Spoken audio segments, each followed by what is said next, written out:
Coming up this week, Spencer catches us up on our Jacket athletes. Reese fills us in on how Fort Mill is growing. And Nora talks to some anti-plastic straw businesses.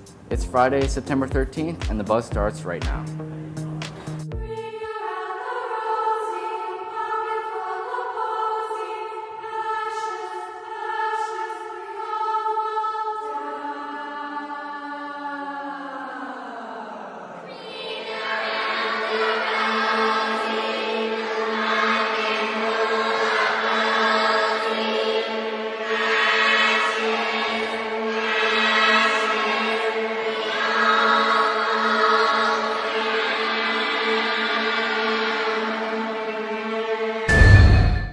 Happy Friday, Fort Mill. I'm Andy. And I'm Adam. With the recent release of It Chapter 2 and today being Friday the 13th, it gave us a perfect opportunity to make a horrifying intro. Horror movies are definitely not my favorite form of entertainment. I would much rather spend my time under the Friday night lights. Here's Spencer with the highlights from last week's win and much more. What's up, Fort Mill? I'm Spencer, and you're watching The Buzz Sports.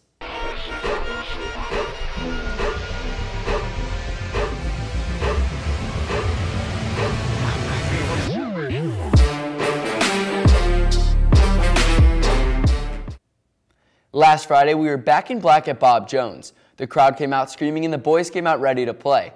The team beat the Lancaster Bruins 24-14. Dylan Helms went for an astonishing 230 yards and 2 touchdowns. Over the weekend, our swimming jackets competed in the Upstate Invitational, sweeping the competition. The girls got first place while the boys took fourth.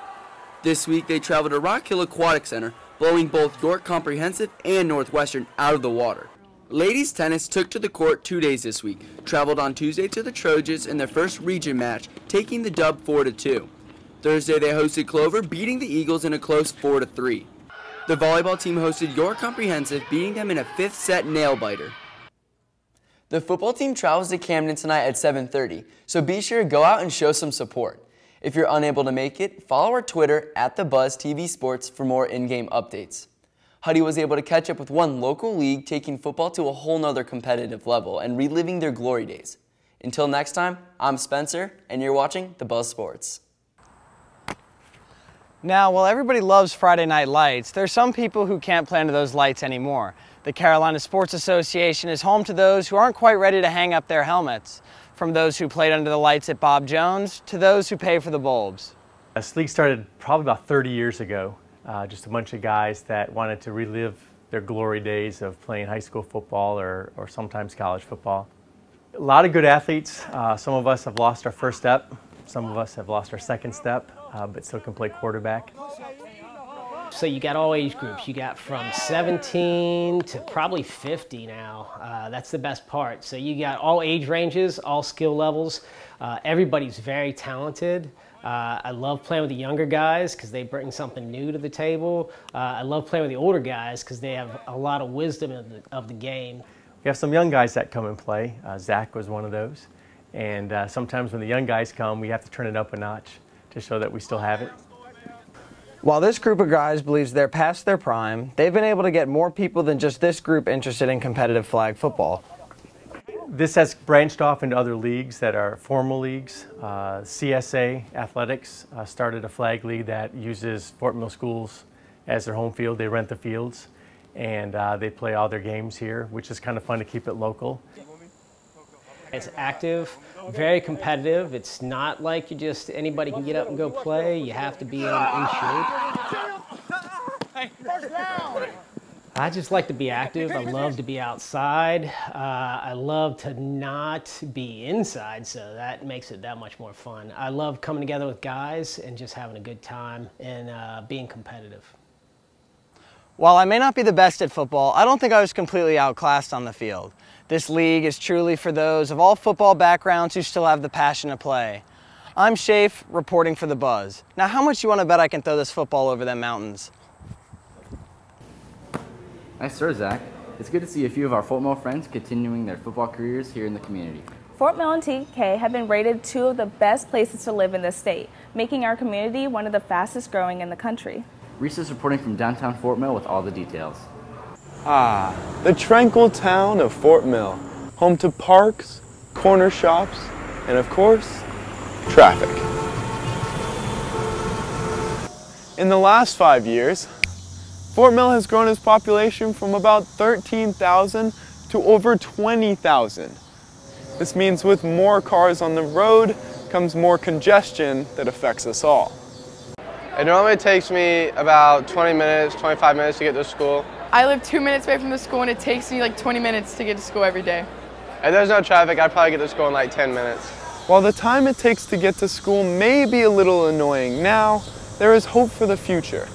Fort Mill is part of the Rock Hill-Fort Mill Area of Transportation Study, and the town planning director, Penelope Karagunis, says there are ways of improving in the works. For any new developments that occurs in the town of Fort Mill or any annexations, before you can start your project, you have to complete a traffic impact analysis. This means that before we ever see any construction cones or massive machines lining our streets, developers have to make sure their project will not impede traffic or cause any unsafe transportation hazards. We understand that growth is occurring and there's positives and negatives with the growth, but we've established some of these regulations to help make some of those improvements with the new developments. Our town is rapidly changing, and while some may find it overwhelming, the planning directors believe it is for the better, and that if you have any questions or concerns, they are more than happy to answer them. For the moment, however, it seems the traffic is here to stay. Reporting for The Buzz, I'm Reese. Thanks, Reese. Even though the traffic has slowed us down, it's still cool to see people are trying to live in neighborhoods as nice as Fort Mill. We have such a strong sense of community here in Charlotte, and Levine Children's Hospital is trying to bring the same feeling of friendship to their young patients. Delaney took a trip to Uptown Charlotte to see the changes made. This week, I took a trip to the Levine Children's Hospital to explore the new cellular therapy unit, which will allow bone marrow transplant patients to leave the isolation of their room for the first time and interact with all the volunteers and specialists Levine's provides them. I've learned so much from volunteering at Levine's.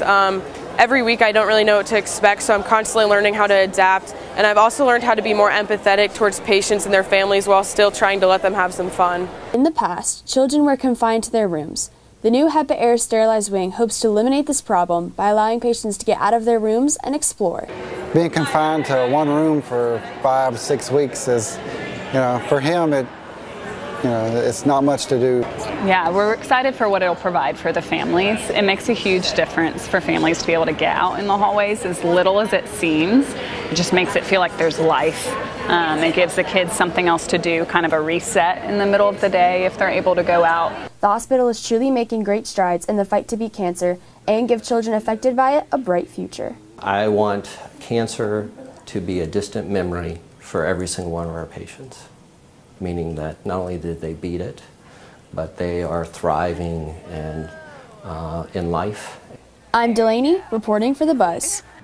Thanks, Delaney. It's awesome to hear that our doctors are working not only to improve the physical health of their patients, but also to allow kids to heal in a more welcoming environment. Our community is making changes to help the environment of the youth, while some local businesses are making steps to help our wildlife. Here's Nora with more. Local businesses are joining the worldwide cause to clean up our oceans by eliminating single-use plastics for the safety and protection of these guys. We're going to take a look at how some Fort Mill establishments are taking actions to save the turtles. One particularly environmentally friendly establishment, Flower Child, is growing in popularity in the Charlotte area as they join the Save the Turtles movement by only offering plant-based straws. Another up-and-coming alternative to plastic straws are reusable metal straws, which can be found at our local Earth Fair.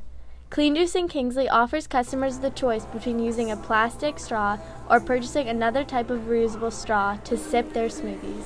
So here we have silicone straw, and also we have our just plastic straws. We brought in the silicone straws to eliminate waste and to save the sea turtles.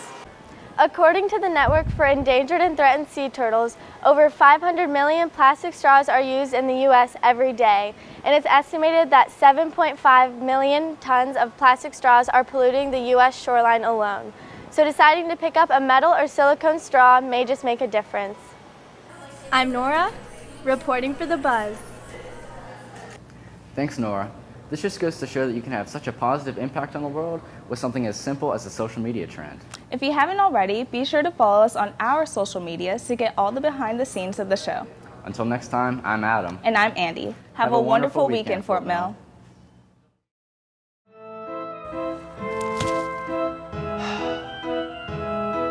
Trick shot.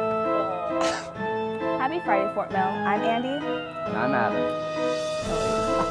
Aren't you starting? Wait, no, you're starting. No, that's you. I know you heard that clanking come out of that minivan.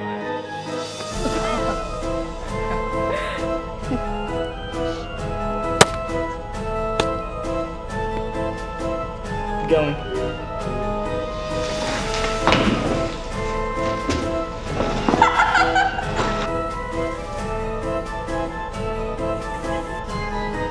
Planes, dude. Planes. You know I can like squish you with my fingers. Oh my gosh. Okay, ready?